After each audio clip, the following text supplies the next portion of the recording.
Franck Ferrand sur Europe 1, au cœur de l'histoire. Et c'est dans la grande époque du cinéma muet que Franck Ferrand nous emmène cet après-midi. Bonjour Franck. Bonjour Anissa, bonjour à tous. Roscoe Arbuckle, j'ai retrouvé son nom. Surnommé Fatty, le grassouillet, a été l'une des plus grandes stars du premier Hollywood. Sa carrière s'est brisée du jour au lendemain sur une affaire terrible que je vous propose de revivre maintenant. C'est un article de la toute nouvelle revue Sang Froid qui nous en donne l'idée. C'est comme ça qu'on a eu l'idée de parler de ça aujourd'hui.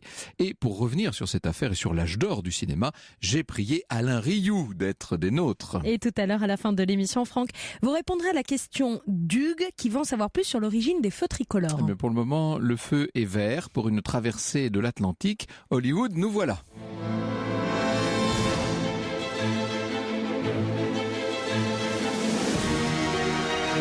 Europe 1, au cœur de l'histoire.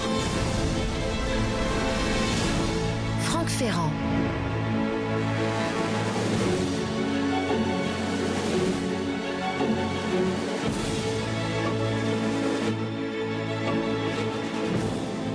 Un visage rond et jovial, des yeux rieurs, parfois un peu ahuris, une silhouette large, imposante. On peut dire que, vu de notre époque, Roscoe Arbuckle n'a pas le profil idéal du premier rôle masculin. Et pourtant, à la charnière des années 1910 et 1920, cet acteur, donc surnommé Fatty, c'est le petit gros, si vous voulez, le grassouillet, cet acteur à Hollywood, à ses pieds, il est l'égal de Chaplin, c'est lui qui va donner sa chance à un certain Buster Keaton. L'histoire de Roscoe Arbuckle est donc d'abord celle d'une ascension phénoménale, une ascension qui ressemble à un formidable pied de nez. Il est issu d'une famille nombreuse du Kansas, Roscoe. Il a été déprécié par son père, il a été beaucoup moqué pour son poids, bien entendu. Et il a su transformer ce qui au départ aurait pu être un handicap en un véritable point fort. Il fait de Fatty, ce surnom insultant, une sorte de marque de fabrique et il l'impose. Il est différent. Eh bien comme ça au moins on va le remarquer. Il a une drôle de tête, c'est un atout pour faire rire, on le croit empoté, eh bien ça ne peut que lui permettre de mieux surprendre, car l'homme est doué, et les professionnels de cet art nouveau qu'on appelle donc le cinématographe n'ont pas tardé à s'en rendre compte. Roscoe a le sens des situations burlesques, d'un geste il est capable de fixer à jamais une situation, il sait créer un lien avec le public, en plus c'est un acrobate accompli. Et donc, en 1921, avec déjà des dizaines et des dizaines de films à son actif. Il faut dire que les films de l'époque durent pas longtemps, évidemment. Roscoe, 1921, ça veut dire qu'il a 34 ans. À 34 ans, il est à l'apogée de sa carrière. Ses pitreries sont connues partout. Il est adoré du public qui aime voir Fatty confronté à toutes sortes de situations. Et on enfile les courts-métrages. Roscoe a en poche un contrat d'1 million de dollars par an. On est en 1921, vous imaginez, c'est une somme phénoménale. Ses projets sont innombrables, tout va pour le mieux. Et depuis des mois, il enchaîne les tournages. Alors qu'il vient d'en finir un, là, à la mi-août, il entend prendre un petit peu de bon temps, loin des caméras. Buster Keaton l'invite sur un yacht afin de profiter du week-end du Labor Day, qui est célébré début septembre aux États-Unis. Roscoe remercie Buster Keaton, mais il décline la proposition parce que lui, il a en tête un autre plan. C'est Stuart Oderman qui raconte. Un court week-end de répit était d'actualité, c'était le moment de faire la fête et San Francisco était la ville parfaite pour ça. Voilà comment donc, le samedi 3 septembre 1921, Roscoe, avec un petit nombre d'amis, arrive dans un hôtel qui s'appelle l'hôtel St. Francis. Leur objectif, il est tout simple, il se résume en un mot, s'amuser. Ils se font livrer une quantité d'alcool, rappelons que 1921, septembre 1921, on est en pleine prohibition, donc se faire livrer de l'alcool, bon. Le 5 septembre, la fête bat son plein, les invités sont nombreux, on danse, on s'esclaffe, on boit beaucoup, bien entendu, les esprits se brouillent un peu, il faut le dire. À un moment, Roscoe se rend dans sa chambre pour se changer, et à partir de là, il devient difficile de reconstituer les événements avec certitude. Il y a plusieurs versions et qui coexistent. Une chose est certaine, la vie de Roscoe Fatty Arbuckle est sur le point de changer du tout au tout. Selon certains auteurs, En rentrant dans sa suite, l'acteur découvre une jeune femme un peu exsangue sur le sol de sa salle de bain. Elle s'appelle Virginia Rape. Elle est jeune, elle est brune, elle est plutôt jolie. Elle fait partie de ces aspirantes actrices qui souvent sont un peu moins douées qu'ambitieuses. Il semble que Virginia se soit infiltrée dans la fête. Il y a toujours des gens comme ça qui essaient de profiter de la situation. Peut-être qu'elle a l'intention comme ça de donner un coup d'accélérateur à sa carrière, après tout. Mais cette tentative n'a pas bien tourné. Elle est visiblement toute faible, elle est dans un triste état, elle est à même le sol et selon toutes les apparences, elle a beaucoup trop abusé de l'alcool. Roscoe est surpris de la voir là, il la saisit, il l'aide à s'allonger sur un lit, puis il lui donne un verre d'eau et il retourne dans la salle de bain, lui, pour se changer. Un peu plus tard, alors qu'il n'a pas encore eu le temps de se rhabiller, il revient dans la chambre quand soudain la porte s'ouvre et c'est Maud Delmont qui est une amie de la jeune fille. Alors, dans le magazine Sang Froid, voilà ce que nous dit Julie Brafman. Roscoe est en caleçon, penché au-dessus du corps léthargique de Virginia Rape quand Maud Delmont entre dans la chambre. Elle pousse un cri strident qui a le seul mérite d'éveiller la malade. Cette dernière est à son tour hystérique. « Maudit, empêche-le !» Maudit, c'est le surnom de Maud. « Empêche-le de me faire du mal !» s'exclame-t-elle sous le regard ahuri de Roscoe. Elle hurle en se tenant le ventre et elle arrache ses vêtements. Vous avouerez que la scène a de quoi troubler, bien entendu, mais pour l'instant, l'urgence, c'est d'essayer d'apaiser Virginia. On a l'idée de la mettre dans un bain glacé, mais la jeune fille ne va pas mieux, les médecins sont appelés. Elle est d'abord traitée sur place, et puis elle finit par être envoyée vers un hôpital. Roscoe l'ignore, mais l'état de Virginia, en vérité, est très critique, puisque sa vessie est rompue, une péritonite s'est déclenchée, et le 9 septembre, elle va rendre son dernier souffle. Quelques jours plus tard, elle aurait eu 26 ans. Pour Roscoe, pour Fatty Arbuckle, les ennuis ne font que commencer. Un extrait de la bande originale du film The Artist de Michel Hazanavicius sur Europe 1, une musique composée par Ludovic Bourse qui a reçu quand même un Oscar et un César de la meilleure musique de film. On reste dans l'univers d'Hollywood sur Europe 1 avec Franck Ferrand qui vous parle de l'affaire Fatty Arbuckle et la suite c'est dans un instant. L'histoire sur Europe 1, c'est avec Franck Ferrand. Europe 1, 14h, 15h. Au cœur de l'histoire. Franck Ferrand. Et cet après-midi avec vous, Franck Ferrand, nous sommes à Hollywood avec l'affaire Roscoe Arbuckle, ce réalisateur qui a beaucoup de succès. Cet acteur, qui a beaucoup de succès, mais pour qui les ennuis ne font que commencer. Alors oui, et apparemment, Roscoe n'a pas su ce qu'était précisément devenu Virginia Rape après sa prise en charge par les médecins. Lui, de retour à Los Angeles, il s'occupe d'autre chose. Et il apprend à ce moment-là la mort de la jeune actrice qu'il ne connaissait pas ou qu'il connaissait très peu, disons. Entre-temps, et ça il ne pouvait pas le deviner, entre-temps, la tragédie s'est muée en véritable affaire. La police a lancé des investigations. Il faut dire que Maud Delmont, l'amie de Virginia, se montre particulièrement loquace. Elle parle. Elle affirme que Virginia lui a dit que Roscoe s'en était pris à elle. Elle rapporte des détails évocateurs sur la façon dont elle a retrouvé l'acteur dans la chambre où la fille était allongée. Bref, Roscoe est très compromis et c'est là qu'il faut faire la part de la malveillance publique, bien entendu, qui va très vite s'occuper de son cas. Pierre Achard le souligne, on ne saurait imaginer pire piège, scénario plus machiavélique, un vrai guet-apens où chacun se plaît à imaginer le monumental comique dans les postures les plus scabreuses, obscènes, et trouve l'image d'autant plus plausible qu'elle est incroyable. La machine judiciaire est en marche et l'acteur ne tarde pas à être arrêté pour viol et pour homicide involontaire. Julie Brafman raconte « Sur la photo de l'identité judiciaire, Fatty ne sourit plus. Visage fermé dans son costume de papillon, l'acteur est contraint d'endosser un rôle dont il se serait bien passé, celui d'accusé. La presse américaine se déchaîne au sujet de l'affaire. Et en effet, les gros titres n'hésitent pas à donner dans l'excès. Les colonnes des journaux reviennent en détail. Et ce sont des détails d'autant plus croustillants qu'ils sont inventés sur tout ce qu'a pu bien faire subir le célèbre comédien à cette midinette. On spécule à tout va. Il faut dire que le parfum de scandale plaît, bien entendu. Ça fait vendre. L'ancien comique qui faisait rire l'Amérique et le monde entier devient un objet de haine. Son nom est désormais synonyme de violence, de dépravation. On voit de la monstruosité dans ce qui jusqu'alors était le côté jovial de son physique. Vous savez, quant à la pauvre Virginia Rape, elle est souvent présentée comme la victime tragique, innocente, c'est la petite biche innocente, vous savez, victime de la voracité de la star à la puissance infinie. Dans son volet judiciaire, l'affaire est prise en main par un procureur qui se trouve être très ambitieux. Il peut y voir un beau tremplin politique, tant l'attention des médias et du public est forte au moment de l'ouverture du procès, donc en novembre 1921. Mais déjà, la faiblesse du dossier d'accusation saute aux yeux. Julie Brafman le note.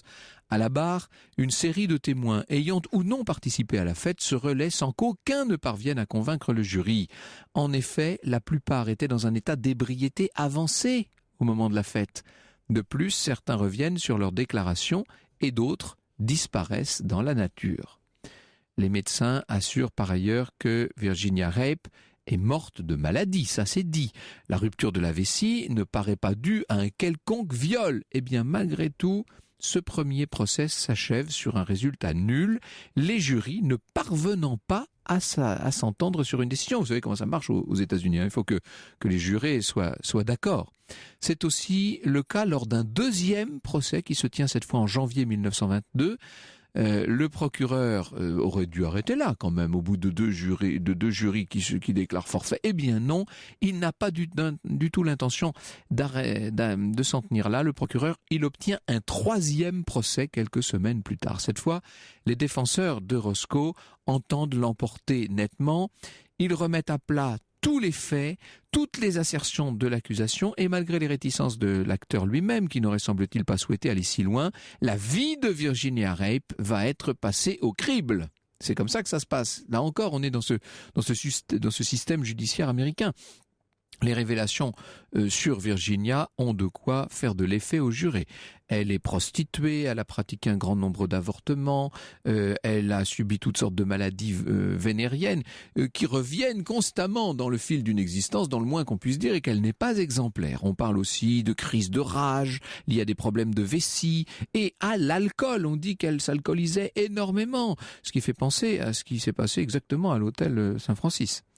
Quant à la fameuse Maud Delmont, les défenseurs de Roscoe ont beau jeu de s'étonner que l'accusation n'ait pas présenté un témoin aussi essentiel à la barre, puisqu'après tout c'est elle de qui tout est parti, elle aurait dû venir témoigner, mais la discrétion de l'accusation est peut-être liée au passé riche en chantage et en histoire trouble de la jeune femme. Quoi qu'il en soit, cette fois, le verdict est sans appel, c'est l'acquittement. Roscoe doit seulement payer une amende pour avoir bu des boissons alcoolisées. Oui, toujours cette histoire de prohibition. On est dans un contexte très particulier. Julie Brafman, donc dans la revue Sang Froid, précise « Fait rarissime, le jury présente des excuses à l'acteur. » Et voilà ce qu'on lit assorti au verdict. L'acquittement n'est pas suffisant pour Roscoe Arbuckle. Nous avons le sentiment qu'une grande injustice a été commise. Nous lui souhaitons du succès et espérons que le peuple américain va se ranger au jugement de 14 hommes et femmes qui ont entendu pendant 31 jours les preuves que Roscoe Arbuckle est entièrement innocent et ne mérite aucun blâme. Vous imaginez quel extraordinaire aveu d'injustice que les phrases de ce jury. Le défi n'est pas mince en vérité, car si l'acteur est entièrement blanchi, vous l'aurez compris, en vérité, il a tout perdu depuis quelques mois. Quand je dis qu'il a tout perdu, il a surtout perdu sa réputation. L'affaire Fatty Arbuckle, elle a secoué Hollywood dans les années 20. Franck Ferrand vous en parle cet après-midi sur Europe 1. Vous pouvez réagir à cette émission, bien sûr. Rendez-vous sur les réseaux sociaux, sur la page Facebook Au cœur de l'histoire ou sur Twitter avec le hashtag ACDH. Franck Ferrand revient dans un instant. Europe 1, au cœur de l'histoire. Franck Ferrand, 14h, 15h sur Europe 1. En 1910-1920, Fatty Arbuckle est l'une des plus grandes stars du cinéma américain, mais ce procès va beaucoup entacher sa réputation, Franck Ferrand. Oui, alors lui est optimiste, vous savez, c'est sa nature, et au moment où il sort du tribunal, ayant eu cette espèce de blanc-seing extraordinaire, il a été acquitté, et avec les honneurs, si je puis dire, par le jury, il veut croire à la possibilité de son retour. Mais il y en a beaucoup qui n'y croient pas. Son nom a été extrêmement sali. Alors c'est vrai qu'il vient d'être déclaré innocent de la mort de Virginia Rape, mais il n'en a pas moins pendant des mois été associé à toutes sortes d'excès jugés choquants par la population, par la société américaine de l'époque. On l'a imaginé dans toutes sortes d'orgies. Qu'est-ce qu'on n'a pas dit sur lui? Des associations, des ligues de vertu, toutes ces ligues puritaines le poursuivent d'une haine tenace. Il est aussi victime de certaines personnalités politiques qui cherchent à moraliser Hollywood. C'est la grande affaire, c'est le grand combat de l'époque. On va y venir dans un instant avec Alain Rioux. Il y avait dans toute une frange de l'opinion américaine des gens qui voulaient faire d'Hollywood un lieu puritain, tout simplement, un lieu honnête d'une certaine manière. Il y avait du travail à faire, ça évidemment. C'est le cas notamment parmi les politiques du célèbre William Hayes, vous savez, ce républicain à la mine grisâtre. Dans le contexte de l'affaire Arbuckle, il se place à la tête d'une association professionnelle du cinéma qui joue les censeurs. Et le but, là encore, c'est d'essayer de canaliser un peu les excès de l'industrie cinématographique. Julie Brafman raconte « La première mesure emblématique de Hayes a été de bannir Roscoe Arbuckle de tous les films. L'acteur est non seulement mis au pilori, mais ses précédentes œuvres sont retirées de la circulation. Et même quand Hayes finalement décide de lever ses réserves, l'effet n'est que très limité parce que personne, tout simplement, ne veut plus de lui. Et Roscoe comprend très vite qu'il n'a pas le choix, il faut qu'il revienne à la réalité. Qu'il se tourne plutôt vers la réalisation. Il va travailler à des films, mais en tant que réalisateur et sous un nom d'emprunt. Alors bien sûr, il y a des gens qui le soutiennent, à commencer par son ami Buster Keaton, qui ose même le faire apparaître dans un de ses films à ses côtés. C'est courageux. Mais vous savez ce qu'est l'industrie du cinéma. Si vous ne le savez pas, vous allez le savoir bien vite, car mon invité va vous l'expliquer. On ne plaisante pas avec la réputation des comédiens, des acteurs qui peuvent faire venir ou pas le monde dans les salles, bien entendu. Le public a une mémoire sélective. C'est Robert Young Jr. qui raconte en août 1925, le magazine Photoplay publia un éditorial en faveur du retour d'Arbuckle sur les écrans. Un sondage fut effectué auprès des lecteurs. Une majorité vota non. Et on peut imaginer la frustration de cet acteur, alors que les années filent. Il ne comprend pas ces foules qui autrefois l'adoraient et qui aujourd'hui lui crachent au visage.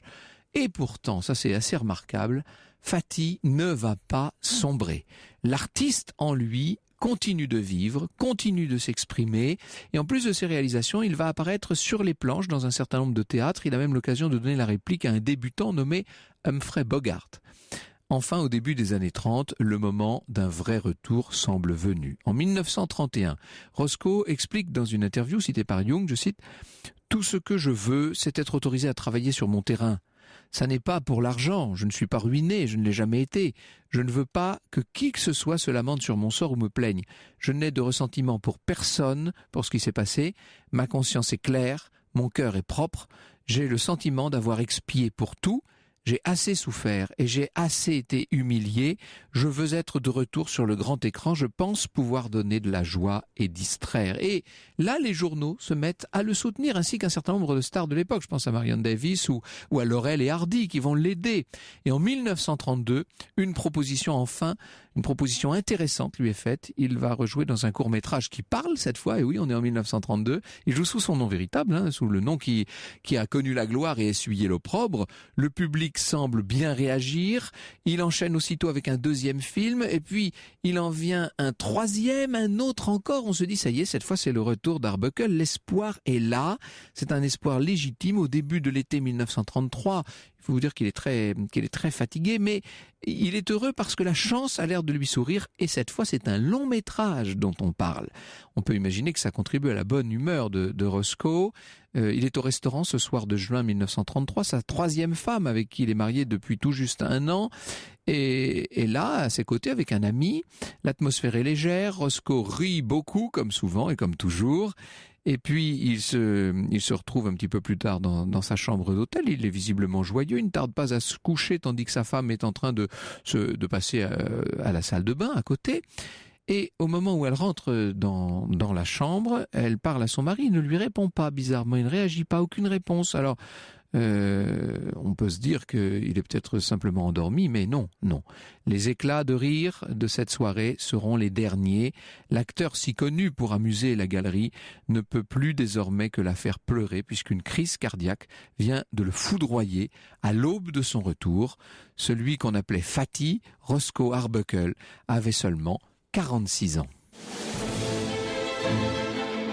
Bonjour Alain Rioux. Bonjour Franck. Je suis heureux que vous soyez avec nous pour nous faire revivre l'atmosphère. Alors c'est vrai, une atmosphère onirique d'un côté, mais l'atmosphère très dure également de cet Hollywood, des studios américains de l'époque. On va reparler avec vous de l'affaire Arbuckle bien sûr, mais de toutes les autres, car il y en a eu énormément. Europe 1, au cœur de l'histoire. Carrefour. Franck Ferrand, 14h, 15h sur Europe 1.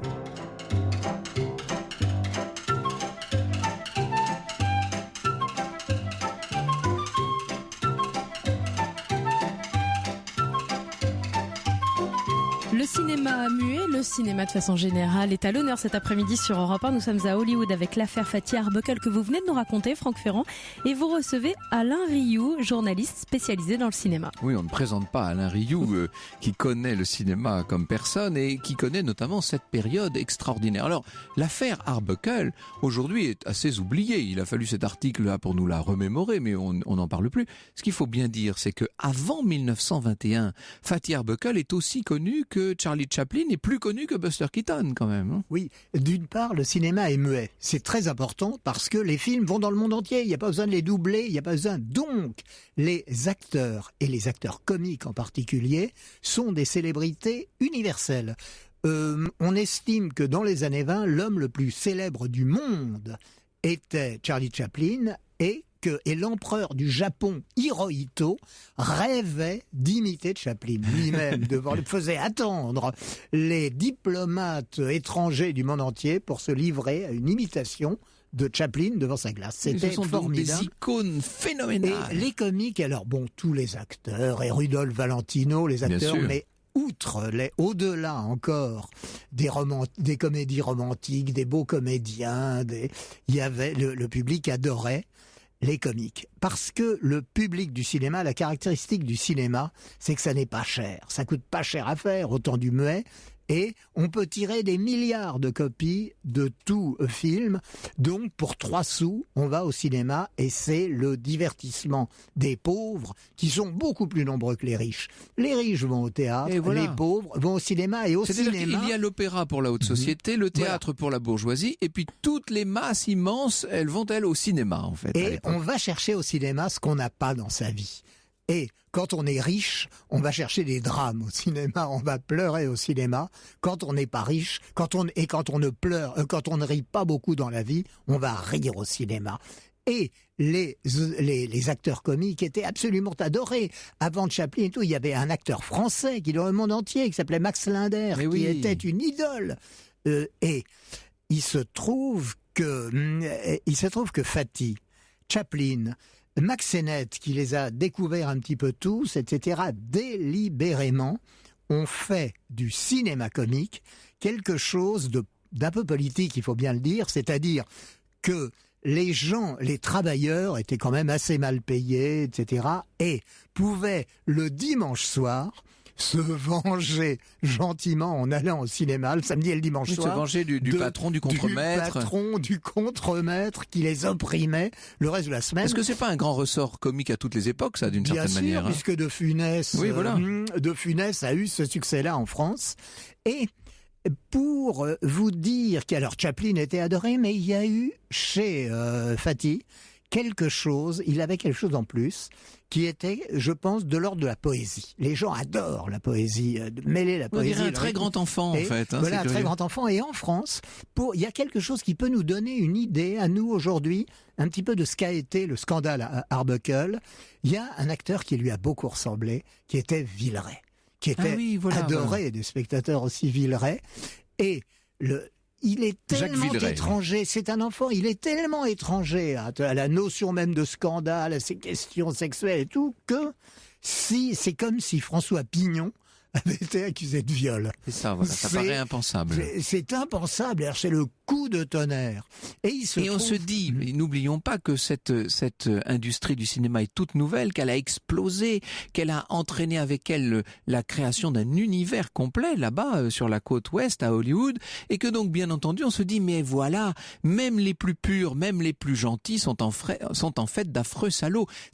Ça insiste sur la dimension duplice du cinéma, hein. C'est ça dans l'esprit du public. Le cinéma avait de gros ennemis, en particulier à cause de ce côté défoulement populaire. Voilà. Et les grands ennemis, c'était les ligues de vertu. On n'a pas idée de la puissance des ligues de vertu. On est en pleine prohibition, tout ça va dans le même mouvement. Hein. Et la prohibition était le premier succès des ligues de vertu. Et elle voulait s'attaquer, après l'alcool, elle voulait s'attaquer au cinéma, justement. Au cinéma, parce que le cinéma, c'est le vice.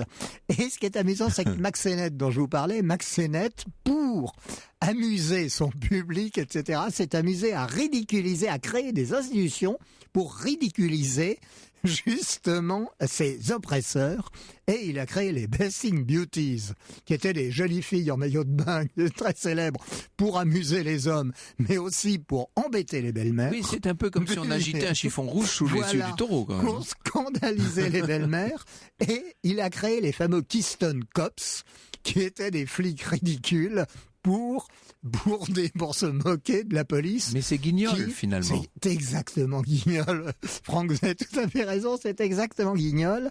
Et ça ne lui était guère pardonné par les conservateurs et tout. Et vous savez, cette fête qui a donné lieu à tout ce scandale, en réalité, il y avait une transgression, mais qui n'était pas du tout sexuelle.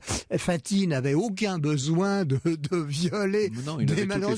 Tous les soirs, il y avait 50 jolies filles qui l'attendaient devant chez lui. C'est évident, qui voulaient être célèbres. Et puis même la séduction, la célébrité rend follement séduisant. Mais c'était une transgression de l'alcool, parce que c'était délibérément fait pour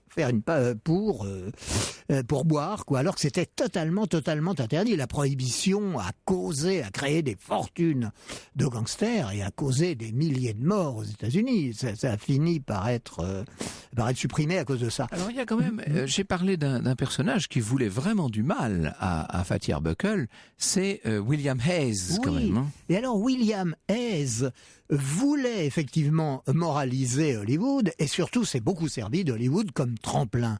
Parce que c'était un sénateur conservateur qui avait il faut être célèbre dans la politique américaine. On voit Trump aujourd'hui, et qui est millionnaire, et ça l'aide quand même énormément. Donc, Hayes, quand vous n'êtes pas riche, il faut faire parler de vous, et on fait évidemment beaucoup parler plus de soi en poursuivant une star immense qu'en poursuivant un inconnu. Donc, Hayes s'est empressé d'en profiter pour dire, vous voyez, et quand même, Franck, vous avez raison. Il en a fait un symbole. Oui, il en a fait un symbole, et vous avez raison, il y a un rêve puritain. L'Amérique, quand même, il ne faut pas l'oublier, est née du puritanisme. Les fondateurs de l'Amérique, le Mayflower, au XVIIe siècle, sont des Anglais puritains qui ont fui l'Angleterre, qui n'était pas assez rigide. Donc c'est resté très très très fort.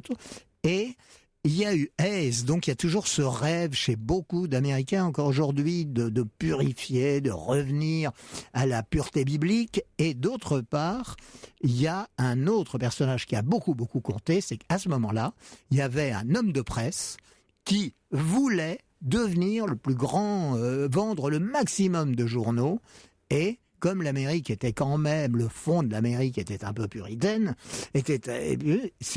on avait beaucoup plus de succès en attaquant le vice symbolisé par Hollywood qu'en parlant de ce sujet plus sérieux.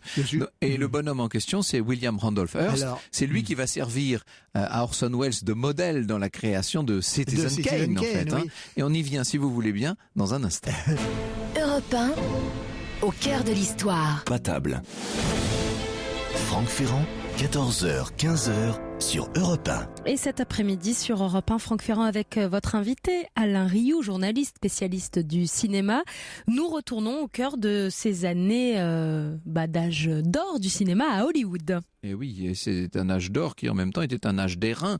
On a oublié à quel point la société hollywoodienne est dure. Alors nous en étions arrivés à Hearst.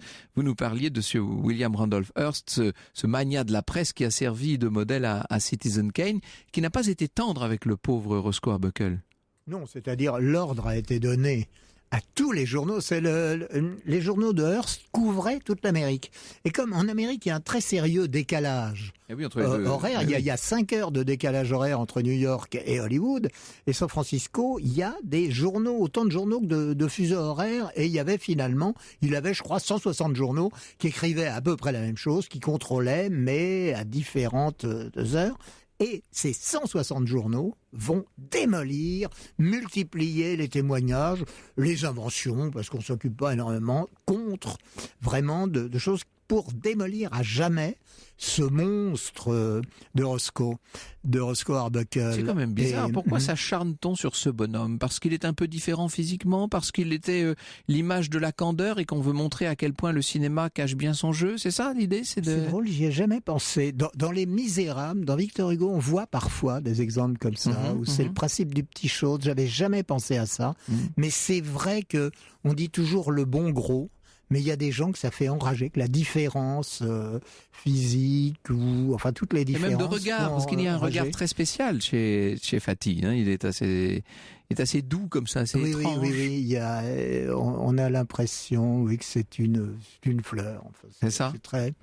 C'est très curieux. Et donc l'idée là, c'est du sadisme. J'y avais pas pensé, mais de le dégrader en quelque sorte pour dégrader derrière le cinéma. Oui. Alors ce cinéma. Il est fondateur de l'Amérique de l'époque, de cette société de l'époque. Est-ce qu'il peut être considéré comme un simple divertissement ou est-ce qu'il est un miroir de cette société? On a vu, à l'époque, on ne savait pas trop parce que, justement, les ligues de vertu étaient dominantes et tout, mais à partir de la crise en particulier, le cinéma est devenu un média d'éducation absolument formidable qui a explosé pendant la guerre, au moment où l'Amérique est entrée en guerre.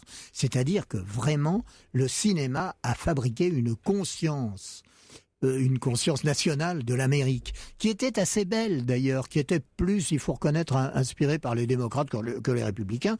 Mais enfin, John Ford était républicain, et une conscience, c'est-à-dire une certaine solidarité, un optimisme qui devient une vertu morale à ce niveau-là, et nous gagnons, et quand même un sens du partage. Avec en plus des parcours chez tous ces acteurs qui leur permettent de rester proches du public, parce qu'ils viennent d'un peu partout, que ce soit Charlie Chaplin, Stan Laurel, Oliver Hardy, enfin tous ces monstres sacrés sont des gens qui ont eu des parcours un peu chaotiques. Ils n'ont pas du tout la carrière classique, si je puis dire, des grands comédiens de théâtre. Hein. Dans ceux que vous avez cités, le seul qui était un bourgeois, c'est totalement inattendu, c'était Oliver Hardy, dont le père était dentiste, qui avait beaucoup d'argent et qui était champion de golf à Hollywood. Mais sinon, Chaplin était carrément un miséreux. Et Cary Grant aussi, d'ailleurs, plus tard. Cary Grant vient de la misère londonienne, du music hall. Hardy, c'était... Stan Laurel était, lui, fils d'un comédien d'Écosse. D'un fantaisiste d'Écosse. Enfin, tous venaient... Et Roscoe Arbuckle, d'où venait-il, lui? Alors, Roscoe Arbuckle venait d'une famille un peu bourgeoise de Kansas City, mais le drame de Roscoe Petit, c'est que son père le haïssait, son père avait honte. Roscoe est né en pesant 6 kilos. Sa mère a eu beaucoup de mal à le mettre au monde, et son père l'a appelé Fatih. Ça n'est pas bien d'appeler les enfants Fatih. Et c'est grassouillet, vous l'avez dit, et si vous appelez votre môme grassouillet, vous risquez de lui foutre des complexes. Et la mère et il est parti d'ailleurs, et ce père est parti, et Roscoe à 10-12 ans a voulu travailler tout seul à 10-12 ans et il est devenu groom dans un hôtel et il se trouve qu'il chantait bien, il adorait chanter, il a une nature optimiste, il a une nature d'oiseau et il chante et il avait une voix ravissante, paraît-il, et un jour un chanteur d'opéra qui passe par Kansas City l'entend et lui dit mais mon gamin va trouver sa mère, l'emmène, lui fait donner des cours de chant et il débute très vite, il devient acteur vous savez, ce qu'on appelait les vaudevilles à l'époque, c'était des musicals, oui, il y avait des revues. Il y avait des danseurs, des revues, il y a des acrobates et tout. Lui chante et en plus se découvre pour ce type tout gros un talent comique et d'acrobate. Une espèce de légèreté merveilleuse qui fait, alors là ça devient très drôle, un gros qui va vite, c'est formidable. Et donc il devient, sans ambition particulière, mais il devient dans les théâtres, tout le monde commence à se dire faut aller voir Roscoe, faut aller voir Buckle, il est très très drôle, faut aller voir Patty. Et Mack Sennett, qui était le premier tycoon. Alors, le premier... entre parenthèses, on a parlé de Mack Sennett au moins 5 ou 6 fois depuis le début de cette émission. Il faudrait peut-être expliquer en 2 mots qui il est, ce bonhomme fondamental dans l'histoire du cinéma, lui. Alors, Mack Sennett était un ambitieux Canadien. Mack Sennett, c'est un petit peu l'histoire de Gatsby le Magnifique, sauf qu'il n'est pas passé par l'alcool, mais il est passé par le cinéma. Mack Sennett c'est une histoire formidable. Mack Sennett était un jeune Canadien qui voulait gagner de l'argent. Et à l'époque, gagner de l'argent, être acteur, c'était être acteur de cinéma. Mais ça se passe en 1913-14. Il décide d'être acteur de cinéma et il va à Hollywood, il fait des trucs et il est mauvais acteur. Ça a été sa chance. Il joue dans des films, mais il n'est pas terrible.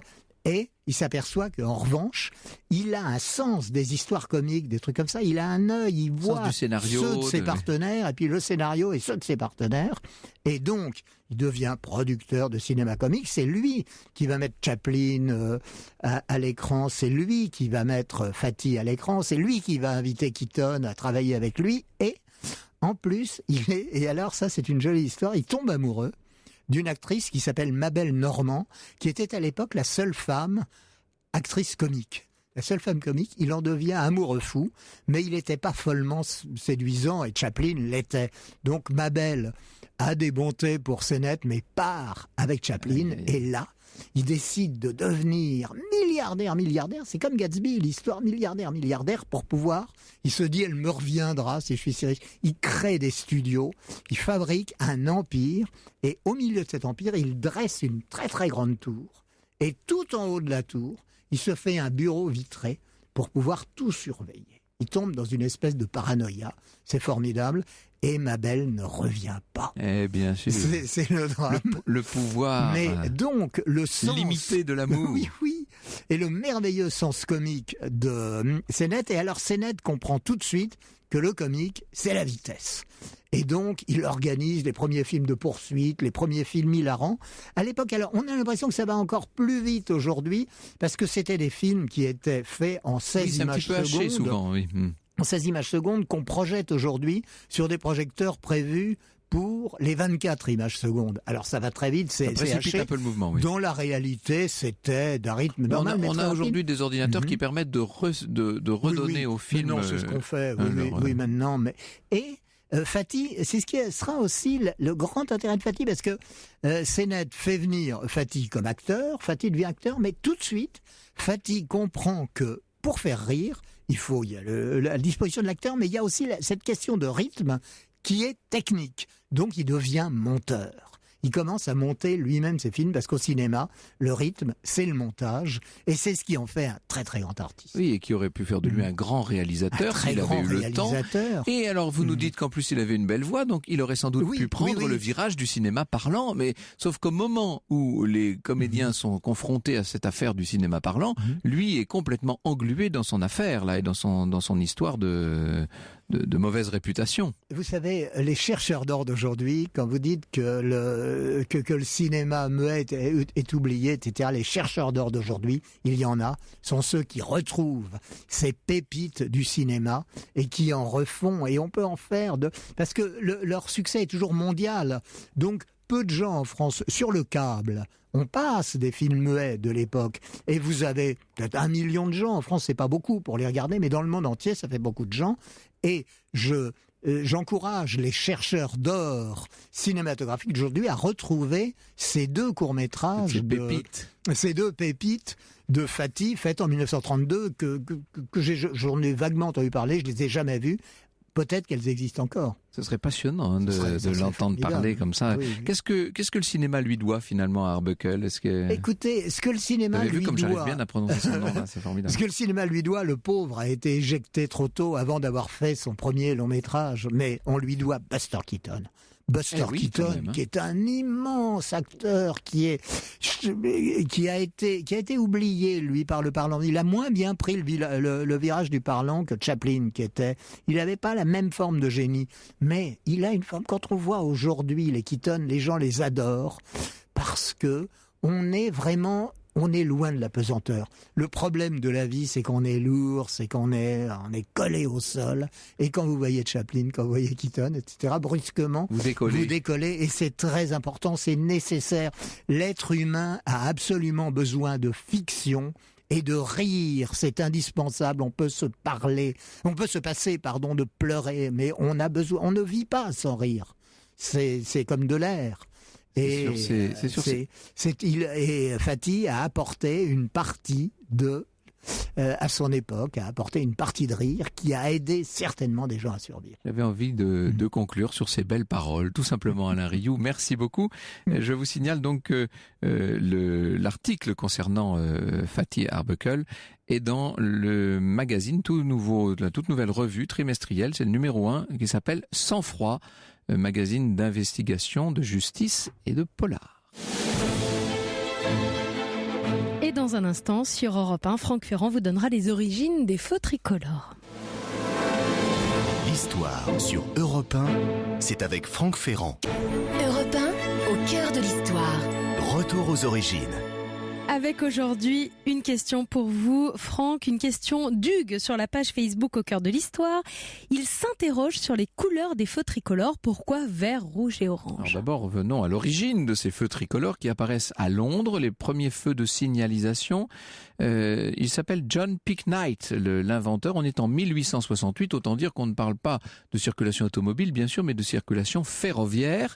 Il s'agissait à l'époque d'une lanterne à gaz qu'un agent faisait pivoter à l'aide d'un levier et qui faisait apparaître à tour de rôle un signal rouge ou vert pour les trains, donc bien sûr. Alors pourquoi le rouge et le vert? D'abord pour des raisons scientifiques. L'œil humain capte plus rapidement ces couleurs-là. Dans l'ordre, le rouge, l'orange, le jaune, le vert et le violet. Ce sont les couleurs que le cerveau capte le plus rapidement sans aucun effort. Mais il y a aussi, disons-le, une raison sociologique qui vient s'ajouter à la première, puisque depuis le Moyen-Âge, et même si l'on devait encore depuis plus longtemps que ça, le rouge est associé à une notion d'importance ou d'interdiction, pour attirer l'attention ou pour interdire les choses. Puis c'est une couleur qui se voit donc très bien de loin. On a pris le vert comme contraire parce que c'est la couleur complémentaire du rouge, bien entendu. Alors en France, le premier feu de signalisation il est posé le 5 mai 1923 au croisement des boulevards Saint-Denis et Sébastopol. Voilà, si vous y êtes là en ce moment, alors où nous parlons, au croisement de Saint-Denis et Sébastopol, dites-vous que c'est le premier feu rouge de France que vous avez sous les yeux. Pourquoi est-ce qu'on a mis du orange? Vous savez, pour signaler l'imminence du feu rouge. Normalement, c'est un feu jaune dans 90% des pays du monde, mais dans certains pays comme la Belgique ou la France, on a choisi le feu orange. Pourquoi? Je n'en sais rien. Probablement pour montrer qu'on s'approche du feu rouge, peut-être, probablement. Je voulais signaler, vous avez vu ça, Anissa, que chez nous, c'est le contraire à la radio. Oui, puisque vrai. Quand le feu rouge, c'est le cas là en ce moment, Oui. est allumé sous nos yeux, ça veut dire qu'on est à l'antenne. Et puis, quand le micro va être coupé dans un instant, ce sera un feu vert.